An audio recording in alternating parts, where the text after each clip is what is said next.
So a good paper will very clearly explain what about your work has a surprising, unexpected result, solve a problem that nobody has solved before, can be proven to work substantially better than any other solution anyone has tried, and raise some question that nobody has thought about before. तो ये चीजें ध्यान में रखिएगा कि आपके अच्छे paper की चीजें ही होती हैं। अब हम क्या कहते हैं, सर हमारा हाइपोथेसिस वही होना चाहिए जो हमारे बेस पेपर का हमारा क्वेश्चन ही नहीं। पर उसका भी शक हुआ था, मेरा भी शक होना चाहिए। उसका रिजेक्ट हुआ था, मेरा भी रिजेक्ट। ये 2 दिन पहले की बात है, बच्चे आए मेरे पास, उसके हाइपोथेसिस 4 रिजेक्ट हो रहे थे। वो पागल परेशान, ये क्या सर मेरा हाइपोथेसिस सपोर्ट नहीं कर रही है। मैं भाई ये हमारी सोसाइटी के रिजल्ट है, कोई डाटा जाना था। मैं सोसाइटी के रिजल्ट है, ये शॉकिंग रिजल्ट है, और जितने ज्यादा शॉकिंग और सरप्राइजिंग रिजल्ट होंगे उतना अच्छा पेपर होगा। पूरी दुनिया कहती है। अब डिपेंड आप पे करता है कि आपने लिखना कैसे है उसको। जितना ज्यादा आपके सरप्राइजिंग रिजल्ट्स होंगे, सरप्राइजिंग रिजल्ट तब आते हैं जब वाकई आपने किसी डिफरेंट डोमेन में बैठ के काम किया। जब सेम टू सेम रिजल्ट आ जाए तो सबको पता है, हाँ में हाँ मिला देंगे तो सबको पता है। हाँ में ना मिलाते हैं, आप नहीं बोलेंगे हाँ यार यहाँ पे ये प्रॉब्लम है, क्यों प्रॉब्लम है, ऐसा क्यों हो रहा है। वो वाई के क्वेश्चन के आंसर में हम इन डेप्थ में जाकर चीजों को बताएंगे और फिर बताएंगे इस प्रॉब्लम को सॉल्व कैसे कर सकते हैं। उस सोसाइटी में प्रॉब्लम नहीं है क्योंकि वहां पे ये फैसिलिटी एग्जिस्ट करती हैं। इस सोसाइटी में प्रॉब्लम है, इसका मतलब यहाँ भी ये फैसिलिटी एग्जिस्ट नहीं करती। It's duty of our community government कि वो फैसिलिटीज प्रोवाइड की जाए ताकि इन चीजों को बेहतरीन को लेके जाए। असल रिसर्च आप लोगों की शुरू तब होती है जब आपका हाइपोथेसिस रिजेक्ट होता है। ये बात ध्यान में रखिएगा। पाकिस्तान में सारे के सारे लोग यही कह रहे हैं, नहीं ये तुम क्या कह रहे हो। मैं ये सिर्फ रिसर्च तब स्टार्ट होती है जब आप लोगों का हाइपोथेसिस रिजेक्ट होता है। जैसे डिबेट स्टार्ट होती है क्योंकि लोग फिर देखते हैं नहीं अभी भी ओपन होते हैं, रिजेक्ट हो गया, अब इसको हम टेस्ट करेंगे। पर गारंटी इस सारी चीजों के पीछे क्या है, डेटा जेन्युइन हो, फिर आप ये आगे कर सकते हैं। जब आपके पाँव मजबूत नहीं होंगे आप कैसे करेंगे। मेरे स्टूडेंट बैठे हुए पूछे उनसे एक ही बात की है, कोई थीसिस नहीं चाहिए, कोई कुछ नहीं चाहिए, एक चीज चाहिए बस, वो है जेन्युइन डाटा। जेन्युइन डाटा होगा, बाकी मेरा काम है, वो मेरा काम है। जेन्युइन डाटा चाहिए। जेन्युइन डाटा का मतलब हम सोसाइटी की रियल प्रॉब्लम को हल करना चाहते हैं।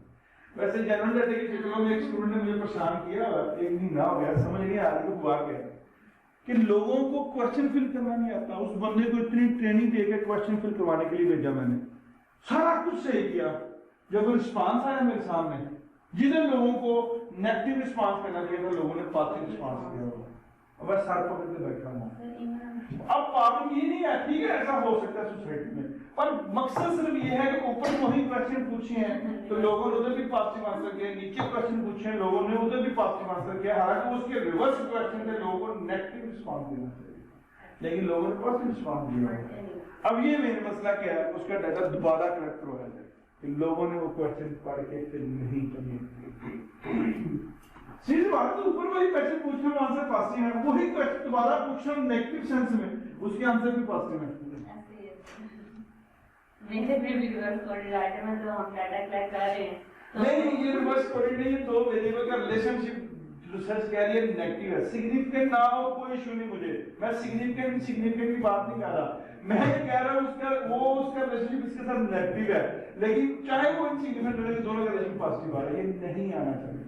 उसका मतलब क्या है कि लोगों ने क्वेश्चन पढ़ के फिर नहीं किया। अगर मैं कोई क्वेश्चन की एग्जांपल शेयर करूं, पूछा जाता है आपका बॉस बड़ा सपोर्टिव है, कहते हैं वेरी मच सपोर्टिव। उससे पूछते हैं क्या बॉस आपका सैलरी किसी कानून कैलेंडर में पढ़ाता है या मुंह उठा के पढ़ाता है। तो सैलरी की तो बात ही मैंने पूछी, कोई कानून क्या। अब सुनिए ना चाहिए ना कि बॉस बहुत अच्छा है, हाँ वो कानून के फॉलो करता है।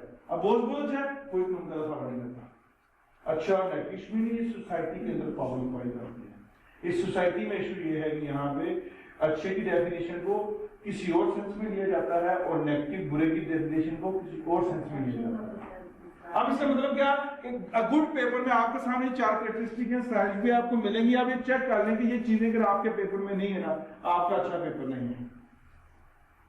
जब आपके पेपर में कुछ चीजें होंगी, कुछ पागल होंगे जो आपके पेपर तक पहुंचे घूमते घूमते, क्योंकि हो सकता है किसी और का भी इनसिग्निफिकेंट आया हो। उनको जब पूरी दुनिया ने सिग्निफिकेंट को सिग्निफिकेंट कर देना, वो बेचारा तो अकेला मारा जाएगा।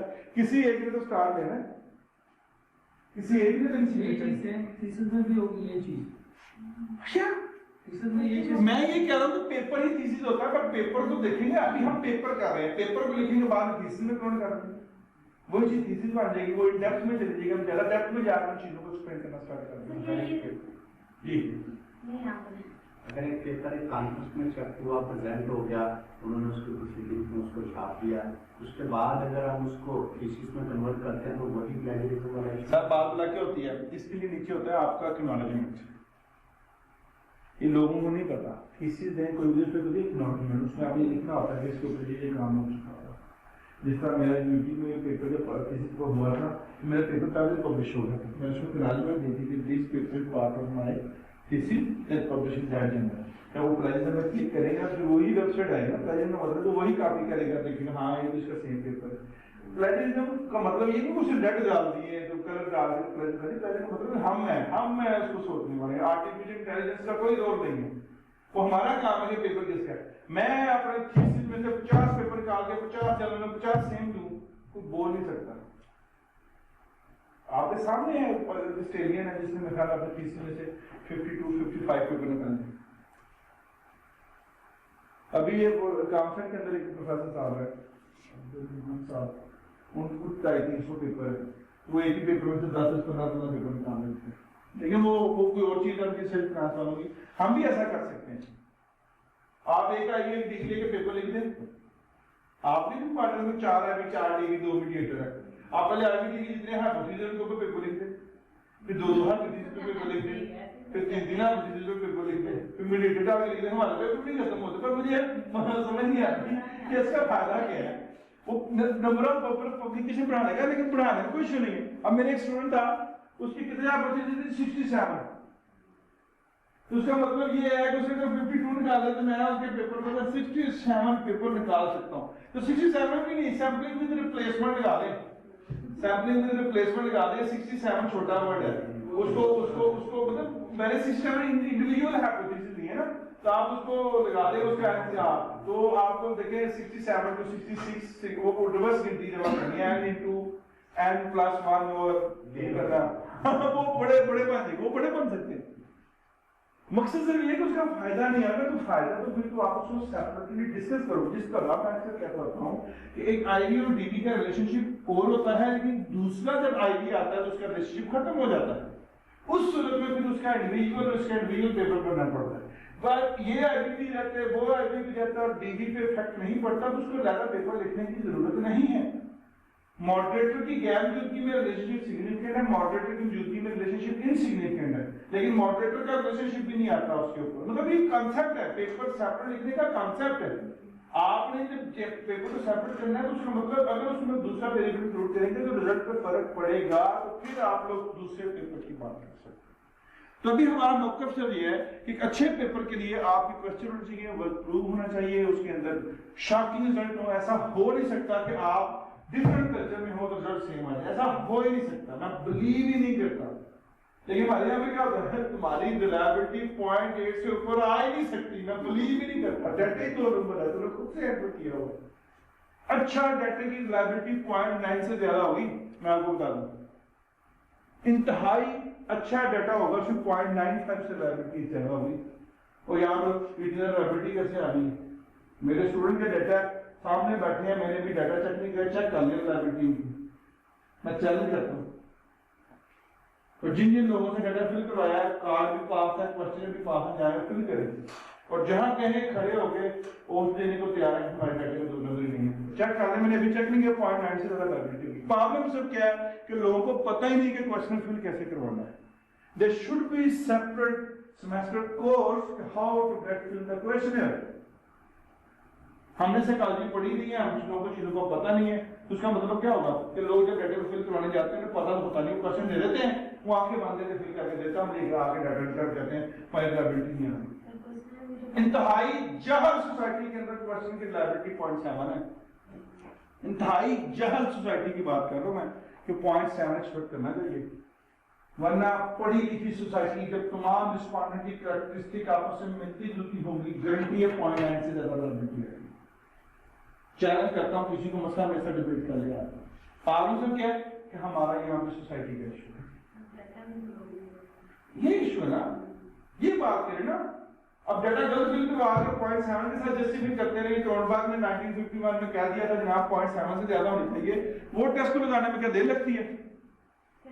0.1 जरूरी नहीं आप करें, आप 50% डाटा 200 रिस्पॉन्डेंट है, 100 रिस्पॉन्डेंट में 111122 करते हैं, नीचे भी 111122 करते हैं, आपको लाइब्रेरी से हम 8-9 क्लास कर लेंगे। पर कॉन्सेप्ट और था टोनबाग का, कंपोजिट लाइब्रेरी का कॉन्सेप्ट और था, उसके अगेंस्ट में वैलिडिटी का कॉन्सेप्ट और था, लेकिन हम लोग उस कॉन्सेप्ट जो है हम भाग रहे हैं 0.7 के आगे पीछे रहना चाहिए, 0.8 0.9 से ऊपर नहीं जाती। और मेरे तमाम स्टूडेंट की लाइब्रेरी 0.95 0.93 0.9 तो मुझसे नीचे में एक्सेप्ट नहीं करते। ये सामने बैठे हैं, ये क्वेश्चन गलत है फाड़ के फेंक दो, शामिल ही नहीं करते।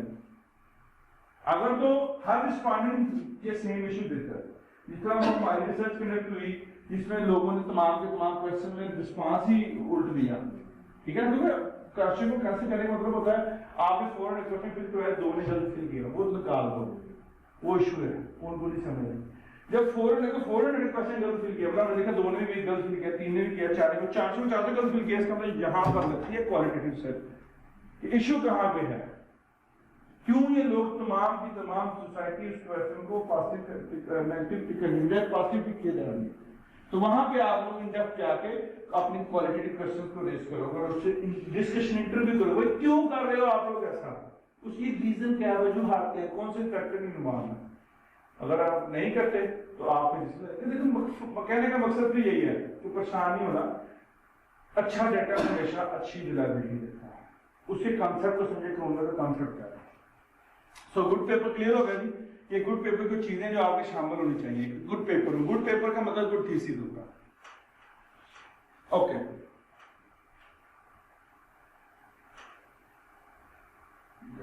okay, a good paper will also concisely argue how your work compared to other work that came before it, especially answering the following question: how have you advanced the state of your understanding of the problem?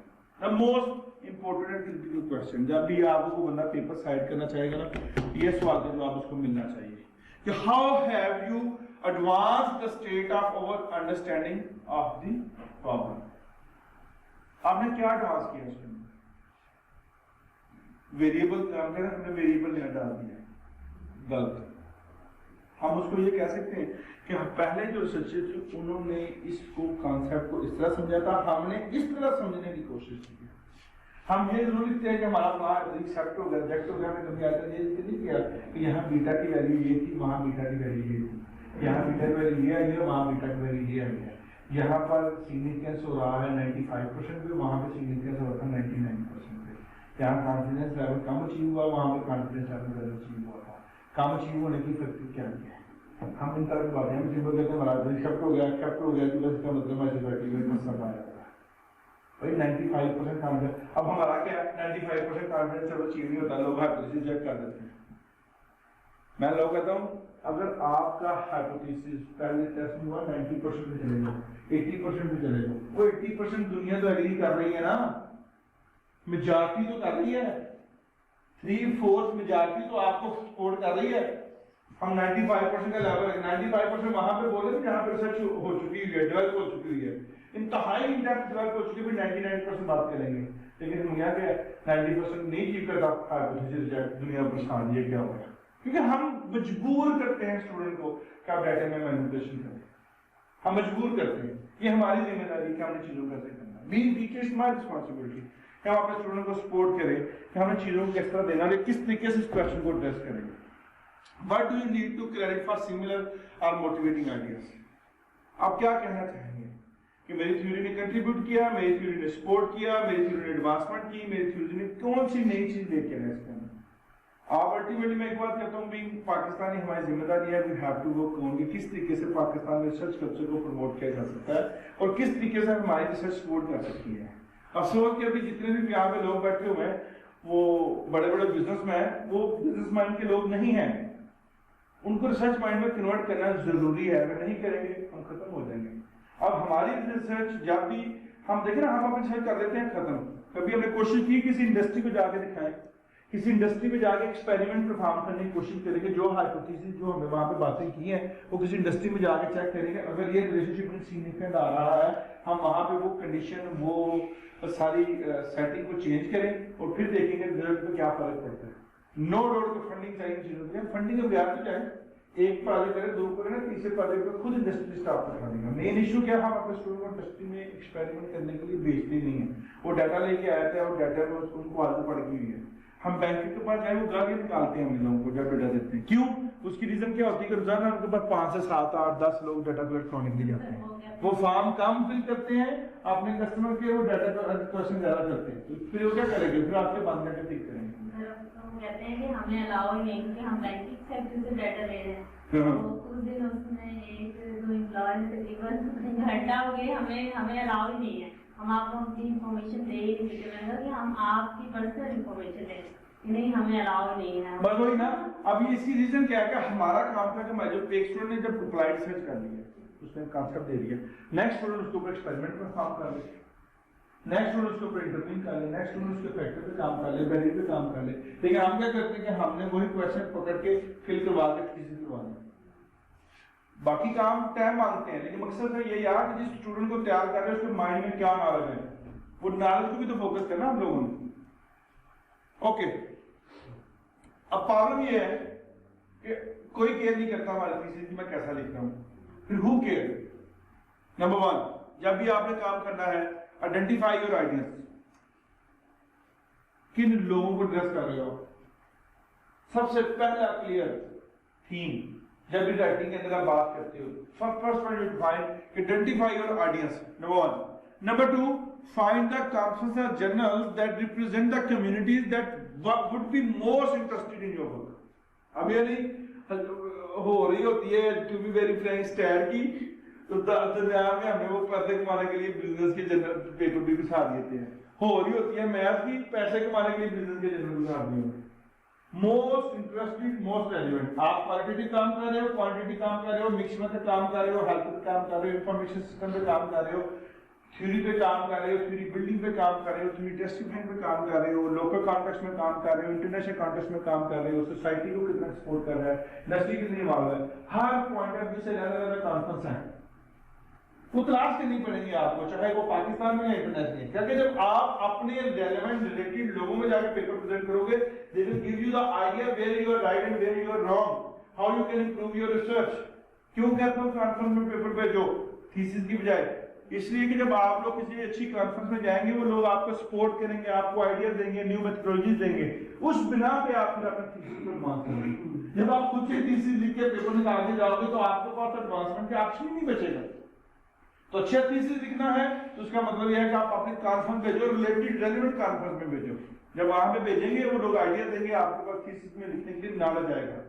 आज मेरे पास कुछ चीजों पे knowledge शुक्र अल्हम्दुलिल्लाह बेहतर होता जा रहा है। उसकी रीजन क्या है कि मैं अपने रेलेवेंट लोगों से मिलना स्टार्ट कर दिया। जब मैंने रिसर्च स्टार्ट की थी मेरा नॉलेज नहीं था रेलेवेंट, मैंने थीसिस लिखने के बाद पेपर लिखा, थीसिस लिखने के बाद पेपर लिखा, थीसिस मुकम्मल हो चुका था, ऑलमोस्ट कॉन्सेप्ट मुकम्मल थे।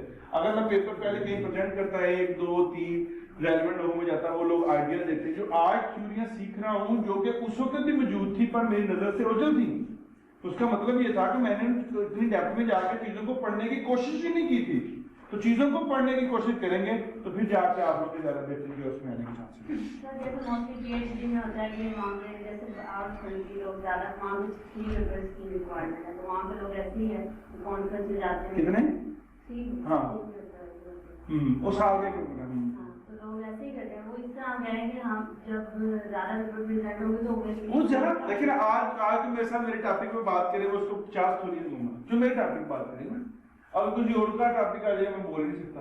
मीन मैं एथिक्स पे बोल सकता हूँ, इंफॉर्मेशन सिस्टम पे बोल सकता हूँ, मैं एंटरप्रेन्योरशिप पे बोल सकता हूँ, मैं कल्चर्स पे बोल सकता हूँ, मार्केटिंग पे बोल सकता हूँ मैं। ठीक है ना? कहने का मकसद सिर्फ ये है कि मैं उन पे अब को बंदा आ जाता है मेरे सामने फाइनेंस रिसर्च पे, मुझे समझ ही नहीं आती क्या होता है। जब आप किन रेलेवेंट लोगों में बैठोगे आपके रिसर्च में एडवांसमेंट नहीं होगी। अब रीड आउट प्रायर वर्क, या हमें डेप्थ में पढ़ना है, प्रायर वर्क को फोकस करें। With your advisor pick one conference journal with deadline in a reasonable time frame. Find out the formatting and length requirement for this conference journal from the website. ये जरूरी होता है कितने number of words आपने लिखने हैं। Create rough outline of your thesis in this format, मतलब कि जो भी आपका फॉर्मेट है आप इस तरीके से डिजाइन करेंगे, पहले नंबर पे, दूसरे नंबर पे, तीसरे नंबर पे, चौथे नंबर पे क्या करना है। और कॉन्फ्रेंस की भी रिक्वायरमेंट वही होती है। मैं जल्दी यही कहता हूँ, आपने थीसिस लिखना है, आपको फर्दर थीसिस का टारगेट है 20 to 25,000 वर्ड। तो अगर उसमें अगर आप लिखें अभी तो मैं उसमें गाइड कर सकता हूँ कि आप अगर इंट्रोडक्शन लिखना चाहते हैं तो 3 से 4,000 वर्ड इंट्रोडक्शन में चले जाएंगे आपके।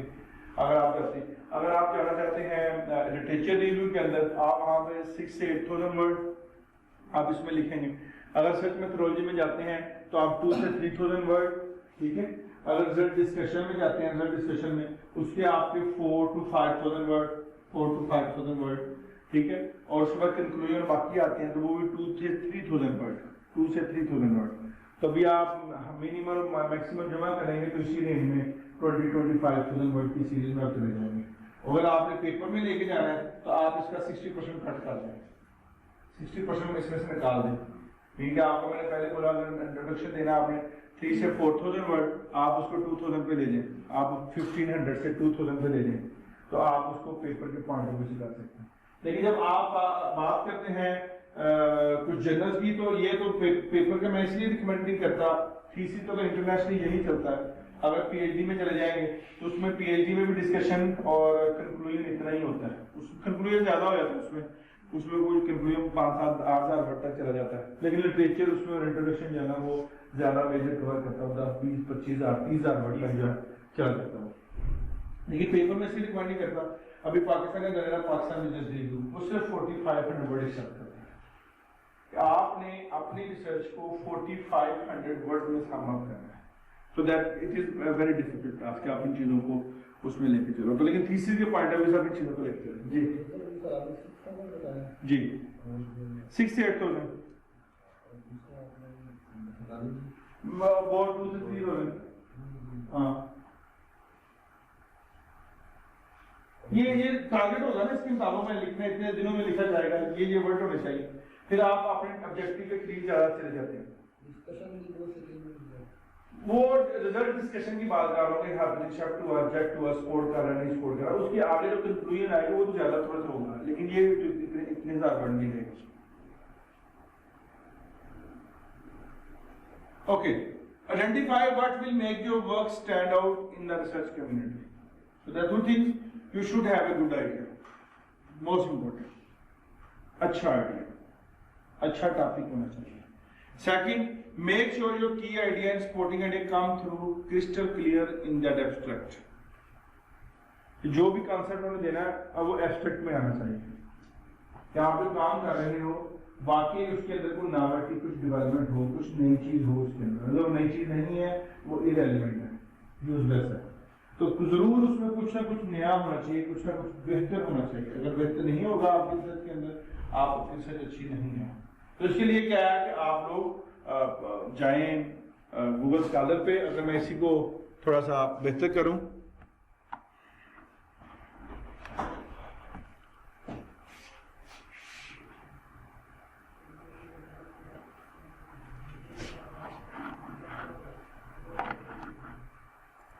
अगर हम गूगल स्कॉलर पे जाते हैं, सो गूगल स्कॉलर में आपने जब भी किसी आइडिया पे या किसी टॉपिक पे बात करनी है तो मेरे मुताबिक अच्छे आइडियाज आपको हमेशा लेटेस्ट पेपर से मिलेंगे। तो आप किसी भी आइडिया पे बात करना चाहते हैं, किसी भी टॉपिक पे बात करना चाहते हैं, अगर मैं बात करता हूँ टेक्नोलॉजी एक्सेप्टेंस पे,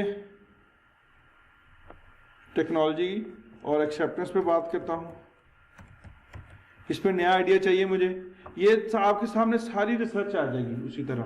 लेकिन आप क्या करें, आप 2017 अब चाहते हैं कि आपके रिसर्च में कोई नई चीज़ें हो, जस्ट 2017 के पेपर पिक करें, दूसरे पेपर को पिक करने की जरूरत नहीं है। तो अभी आपके सामने देखिए पहले ही टॉपिक है effect of restaurant satisfaction and knowledge sharing motivation on electronic word of mouth attention, the moderating level of technology acceptance factor. अभी आपके रिलेटेड है, आप ये टेक्नोलॉजी एक्सेप्टेंस मैंने ओवरऑल फील्ड बोली है, टेक्नोलॉजी एक्सेप्टेंस आपने लेना है, ठीक है। इसके शुरू और आखिर में कोटेशन लगा दें, ठीक है, ये लिमिट हो जाएगा। एंड वो उसमें डिस्कस क्या हुआ हो प्लस क्या हम उसमें ले सकते हैं। अगर आप मार्केटिंग में लेना चाहते हैं, मार्केटिंग का वर्ड लिख दें, बिजनेस इंफॉर्मेशन सिस्टम लिखना चाहते हैं, मैनेजमेंट लिखना चाहते हैं, मैनेजमेंट का वर्ड डिस्कस हुआ हो, अब ये तमाम वो देगा। ये भी पहला है, the satisfaction, intention, knowledge management system in green hospital, the theory of technology acceptance model. अब आपने ये मैनेजमेंट में गया, इसमें मैनेजमेंट के रिलेटेड सारे पेपर चेक कर लें। आप इसके अंदर जाना चाहते हैं अब टेक्नोलॉजी, मेरा आजकल एक नया टॉपिक चल रहा है, अगर कोई काम करना चाहता है एमबी डेक्सटेरिटी, कि ऐसे कंपनीज जो अपनी फर्म में नई चीज़ें वक्त के साथ साथ नहीं बल्कि एडवांस में नई नई चीज़ें इंप्लीमेंट कर रही होती है ताकि वो अपडेट रहे, उनका कंपेटिटिव एज बरकरार रहे। एमबी डेक्सटेरिटी,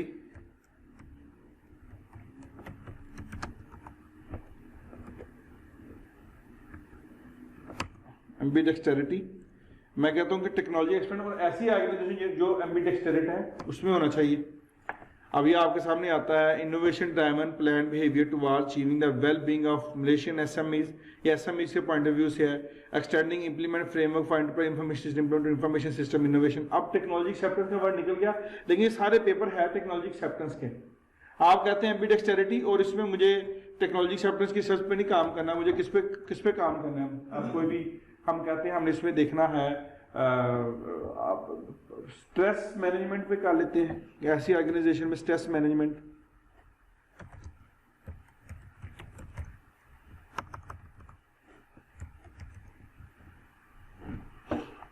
एक paper influence of servant leadership, trust in leader and thriving on employ creativity. अब ये पेपर 2017 का अवेलेबल नहीं है लेकिन एमराल्ड पे पड़ा हुआ है। अगर ये एक ही पेपर पब्लिश हुआ है इस तरह के तो फिर अल्टीमेटली फिर 2017 से निकल के 2016 के डोमेन में चले जाएंगे और ज़्यादा पेपर मिलने शुरू हो जाएंगे।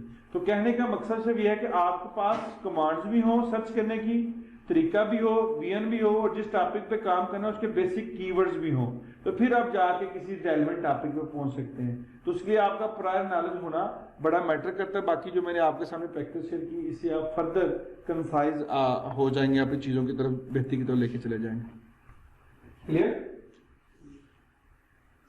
तो हम बात करते हैं कि मेक श्योर योर की idea supporting idea come through crystal clear in that abstract and you should have a good idea. और गुड आइडिया तब होता है जब आपके पास नॉलेज होता है।